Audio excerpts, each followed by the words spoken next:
Bonjour Elodie. Bonjour Emma. Écoute, je suis vraiment ravie que tu fasses cette vidéo avec moi.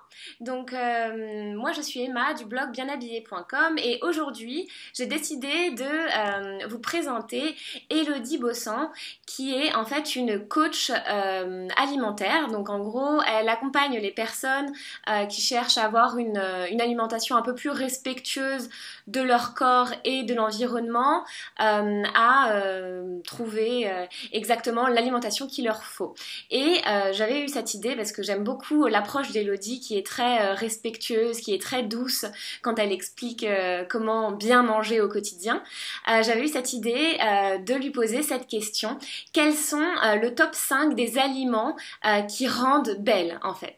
Donc belle de l'intérieur et tout de suite ça se voit de l'extérieur. Donc je pense que tu expliqueras après, mais il y a tout de suite un effet sur la peau, les cheveux, tout ça. Je voulais vraiment voilà, te poser cette question comme j'aime beaucoup ta façon d'expliquer les choses. Merci beaucoup Emma. Moi aussi j'aime beaucoup ta façon. Entre amis, on se comprend bien, donc c'est super. Donc aujourd'hui, je vais vous parler des 5 aliments qui rendent belle, en effet, le top 5 que je vous ai sélectionné. Et je vais les partager avec toi et avec les personnes qui nous écoutent. Donc c'est des aliments simples qu'on peut trouver facilement dans ses placards, dans son frigo. Et vous allez voir que c'est des aliments qui ont plein de vertus différentes pour votre peau, pour votre teint et aussi pour rester positive et être belle dans son corps. Ouais, ça. Alors, le premier aliment auquel j'ai pensé, c'est la tomate. Ah, Et oui, la tomate aide à limiter l'acné. ah ouais. Parce que dedans, il y a une substance qui s'appelle le lycopène. Le lycopène, c'est ce qui permet d'avoir la couleur rouge de la tomate. Et le lycopène aide à réduire les hormones qui sont responsables de l'acné. En plus, ça aide aussi à mieux combattre les ultraviolets. Donc, c'est vraiment un effet protecteur sur la peau. Donc, n'hésitez pas à consommer des tomates, que ce soit des tomates fraîches, mais aussi des tomates cuites. Pas forcément sauce tomate maison, mais si vous prenez en achat, vraiment prenez des bons en verre, une tomate cuisinée juste avec du sel et rien d'autre. Évitez les huiles ajoutées, évidemment les édulcorants, parce que des fois il y a aussi des édulcorants et du sucre dans les sauces tomates. Regardez bien les étiquettes et les éventuels conservateurs, bien sûr. Mhm. L'autre aliment auquel j'ai pensé, c'est la carotte. Alors ça, vous le savez peut-être déjà, la carotte est pleine de bêta-carotène. Et tu sais, dans l'alimentation, il y a plusieurs responsables de la couleur de la peau. Et entre autres, dans l'alimentation, c'est les caroténoïdes. Alors, on entre un peu dans des trucs techniques, mais pour te dire, en fait, les caroténoïdes, c'est vraiment ce qui permet d'agir sur la couleur de la peau. Donc, il ne s'agit pas de te shooter avec des carottes dans tous les sens pour devenir orange. Mais ce qui est sûr, c'est que quand on en mange plus, on a un teint plus rosé, plus orangé. Ce qui est intéressant à cette période où on rentre dans l'automne, là, c'est bien d'avoir un teint quand même un peu plus lumineux. Et les carottes aident à ça. C'est Il y a bon aussi pour beaucoup de les yeux vitamine aussi. A dans les carottes. Ouais, c'est bon pour les yeux aussi, c'est ça, pour la vue. Exactement, c'est ce que j'allais dire. La vitamine A, c'est bon pour les yeux et pour les muqueuses. Donc la bouche, les yeux, pour avoir un beau regard, pour vous aider à avoir une meilleure vue. C'est important sur le long terme d'avoir vraiment des carottes dans votre assiette.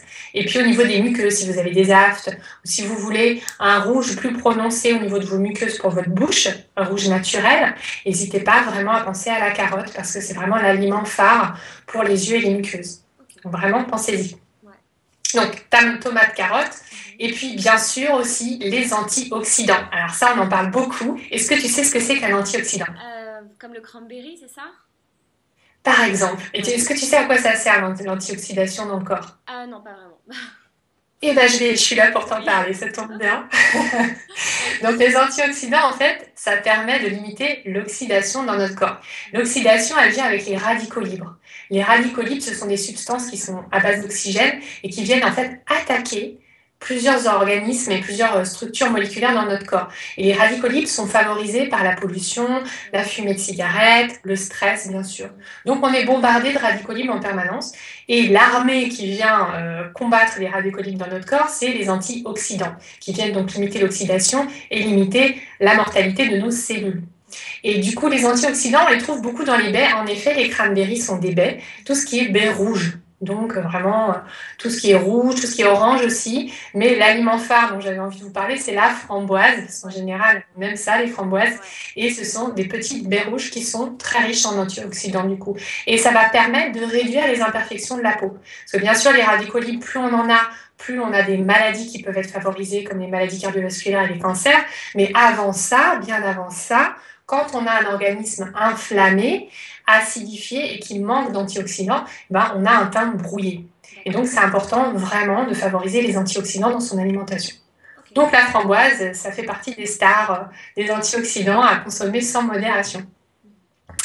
Et puis, j'ai pensé aussi à un autre aliment, c'est pour la peau sèche. Est-ce que ça t'arrive d'avoir la peau sèche de temps en temps? Oui, surtout en hiver. Et ben, du coup, c'est important aussi de savoir qu'est-ce qui peut favoriser dans l'assiette le fait d'avoir une peau hydratée et souple. Et pour ça, c'est l'avocat. L'avocat, c'est très riche en vitamine E. Et la vitamine E, c'est la clé pour la peau. Et en plus, c'est bon. Ça tombe bien. C'est hyper bon l'avocat. Avec du citron vert et de la coriandre, c'est juste... c'est un délice.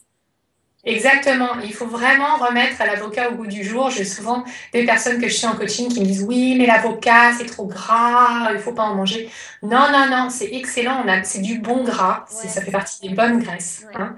Et tout ce qui est bonne graisse, c'est riche en vitamine E. Donc, j'ai parlé de l'avocat, mais c'est pareil pour les amandes, c'est pareil pour les huiles de noix, de colza.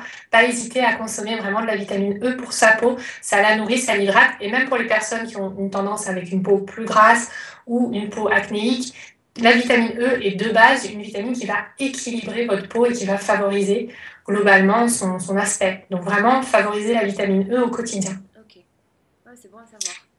Oui, et j'en profite d'ailleurs pour dire que c'est important de varier les huiles. Tu sais, souvent on dit huile d'olive, c'est bien, mais pensez à l'huile de colza aussi, c'est super important. L'huile de colza, c'est une huile qui se cuit pas, c'est important de le savoir parce que sinon elle perd tous ses bienfaits, mais c'est très bien dans les salades. Donc pensez à balancer un peu huile d'olive, huile de colza. J'aime bien l'huile de lin aussi, mais je sais qu'elle est un peu plus difficile parce qu'il faut la mettre au frais et elle se conserve pas très longtemps, donc c'est un peu plus peut-être, je sais pas, c'est un peu plus difficile à utiliser. Mais de toute façon, la clé, c'est la variété. Ouais. Donc, c'est bien, l'huile de lin, c'est super. C'est plus cher aussi. Donc, si on veut vraiment des huiles du quotidien avec un petit budget, l'huile de colza, c'est intéressant. Ça permet de bien varier. Après, l'huile de lin, l'huile de cameline, il y a plein d'huiles différentes qui sont très riches en oméga 3, qui sont intéressantes aussi. Et colza, on ne peut pas la cuire, c'est ça? Comment? Elle ne se cuit pas, l'huile de colza. Non, elle ne se cuit pas. Donc, comme l'huile de lin, d'ailleurs. Sur la salade ou sur des légumes cuits ou voilà. Exactement, sur la salade ou des petits légumes vapeur si vous voulez huiler derrière, mais ne pas hésiter vraiment à avoir 3 cuillères à soupe d'huile par jour, d'huile végétale, donc de préférence olive colza. Ensuite, vous pouvez panacher avec noix, cameline, lin pour avoir vos apports en oméga 3 parce que dedans, il y a des acides gras essentiels. Et s'ils s'appellent comme ça, c'est parce qu'on ne les trouve pas dans notre corps, on a besoin de les trouver dans notre alimentation. Donc, n'hésitez pas à consommer vraiment ces aliments-là, ainsi que les amandes, les noisettes, même principe. C'est les mêmes huiles qui favorisent vraiment le bon fonctionnement, qui huilent notre corps et les rouages de notre corps dans la bonne façon à favoriser. Et puis, il y a un dernier aliment, le 5e. Alors, vous allez voir, on va sortir des catégories fruits et légumes, parce que souvent, la plupart des personnes savent que quand on consomme des fruits et légumes, c'est bon pour la santé, et donc ça nous rembelle quelque part. Mais il y a un autre secret, un secret vraiment beauté qui se trouve dans la mer, c'est la sardine. La sardine. La sardine, exactement. Pourquoi la sardine? Alors déjà, parce que c'est un poisson gras. Et les poissons gras sont très riches en oméga 3. Les oméga 3 permettent non seulement de nous permettre de rester en bonne santé, permettent également de diminuer l'apparition des rides. Donc c'est important d'avoir son taux en oméga 3. Et surtout, et ça c'est quelque chose sur lequel j'insiste beaucoup pour les femmes, ça aide à réguler nos émotions. Ça nous permet d'être moins sensibles, d'être moins émotifs. Si on a tendance, et puis là on rentre dans une période un peu automnale, à voir les choses un peu plus en noir, ou tu sais, être un peu sensible, voilà. Donc c'est le bon moment pour manger des oméga 3. On est tous en carence d'oméga 3 quand on vit en ville, quand on manque de lumière. Globalement, on est en carence. Donc les poissons gras sont super pour ça. Et pourquoi plus la sardine qu'autre chose? Parce que c'est un petit poisson. Et là, on rentre dans la catégorie environnementale. Il faut savoir que plus les poissons gras sont gros, comme ils sont gras et gros, ils restent longtemps dans la mer, ils stockent des polluants. Et du coup, derrière, les polluants, on les mange. Le mercure et autres, tous les polluants qu'on trouve dans la mer. Par contre, la sardine meurt très vite. C'est vraiment le fast-food de la mer. Donc, du coup, elle est beaucoup moins polluée. Ok. Ah oui, je ne savais pas du tout ça. C'est très intéressant.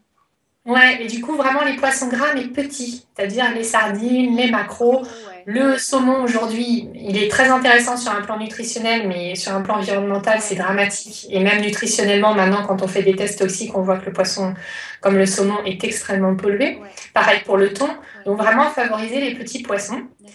La sardine, qui va vous aider à avoir moins de rides, en tout cas de diminuer l'apparition, et en plus, qui va vous mettre de bonne humeur et vous aider à gérer vos émotions. Super. Bon, bah écoute, je te remercie parce que c'est très complet et ça m'a appris énormément de choses et je pense que ça va beaucoup plaire à toutes les lectrices du blog. Je te remercie vraiment d'avoir pris le temps de faire cette petite interview.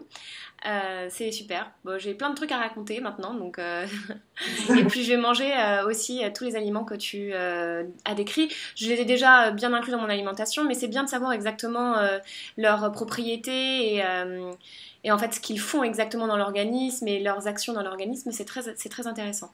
Donc bah, je te dis à bientôt et, Ouais, euh, et merci beaucoup. Bonne journée. avec plaisir. Ciao Emma. Salut. Salut.